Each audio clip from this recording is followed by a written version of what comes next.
ભાવનગર જિલ્લાના પાલીતાણા ખાતે મળી ક્ષત્રિય સમાજની બેઠક। ક્ષત્રિય સમાજને મનાવવા ભાજપના દિગ્ગજ નેતાઓ હવે મેદાનમાં ઉતર્યા। પાલીતાણા ખાતે આવેલ સરવૈયા ફાર્મ ખાતે મળી ક્ષત્રિય સમાજના આગેવાનોની બેઠક। ભાજપના દિગ્ગજ નેતા ભૂપેન્દ્રસિંહ ચુડાસમાના અધ્યક્ષતામાં યોજાઈ બેઠકમાં મોટી સંખ્યામાં ક્ષત્રિય સમાજના આગેવાનો રહ્યા હાજર। ચૂંટણીને હવે 2 દિવસ બાકી રહ્યા છે ત્યારે ક્ષત્રિય સમાજ સાથે બીજી મિટિંગ સફળ રહી હોવાના થઈ રહ્યા છે દાવા।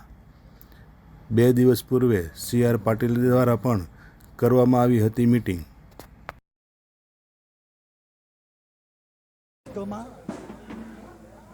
અમે રામ મંદિર 370 3 તલાક સમાન સિવિલ કોડ આ વાત લઈને નીકળ્યા।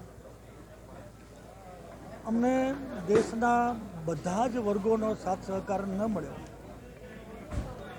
પરિણામે અમે એ સિદ્ધ ન કરી શક્યા।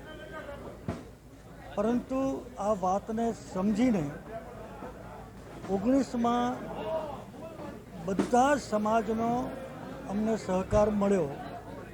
ગુજરાતમાં 7 ટર્મથી બધા સમાજનો અમને ટેકો મળે છે। એવો જ ટેકો દેશમાં બધા સમાજનો મળ્યો। એના કારણે સરકાર બહુમતીમાં આવી અને અમારું લક્ષ્ય 370 રામ મંદિર 3 તલાક અમે પૂરું કરી શક્યા। આ બધા સમાજના ટેકાને કારણે અર્થતંત્રમાં 11મા સ્થાનેથી 5મા સ્થાને આવ્યા। વિશ્વમાં ભારતનું માન સન્માન મસ્તક ઊંચું રહ્યું। હવે જ્યારે આગામી 2047માં જ્યારે ભારતને આઝાદીના 100 વર્ષ થશે ત્યારે ભારત કેવું હશે એ માટે પણ 2024માં અમે જે સમાજે ટેકો આપીને અમને અહીં સુધી પહોંચાડ્યા છે એ બધા સમાજને અમે વિનંતી કરવા આવ્યા છીએ કે બધા સમાજ અમને 24માં પણ જેવો ટેકો પહેલાં આપ્યો હતો એવો જ ટેકો અત્યારે આપે, જેના કારણે અમે આ દેશને વિકસિત કરી શકીએ। હજુ એવા ઘણા દેશ હિતના કામો છે કે જે કામો બાકી છે એ બધા જ કામો અમે પૂરા કરી શકીએ।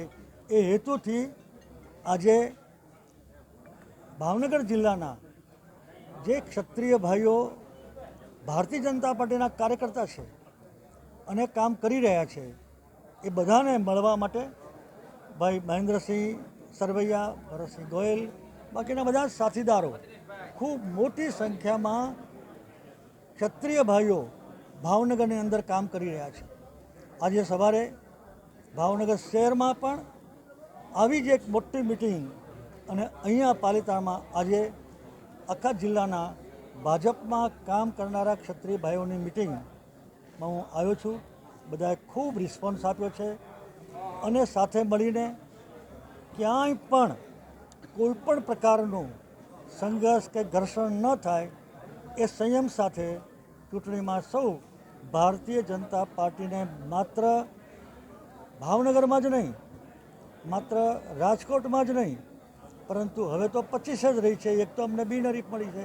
25 બેઠક ઉપર ભારતીય જનતા પાર્ટીનો વિજય થાય એ દિશામાં ભારતીય જનતા પાર્ટીના કાર્યકર્તાઓ કામે લાગી ગયા છે। બાપુ, શું કહેશો જે પ્રમાણે અત્યારે જે પ્રમાણે ક્ષત્રિય સમાજનું જે આંદોલન છે એ અહીંયા પૂરું થાય છે, શું કહેશો? મેં તમે સમજાવો તો મારા બાઇટમાં મેં કહ્યું કે બધા સમાજના ટેકાને કારણે અમે અહીં સુધી આવ્યા છીએ। આગળ વધવા માટે પણ અમારે બધા સમાજનો ટેકો જોઈએ છીએ। એમાં એ બધા સમાજમાં બધા સમાજ આવી ગયા।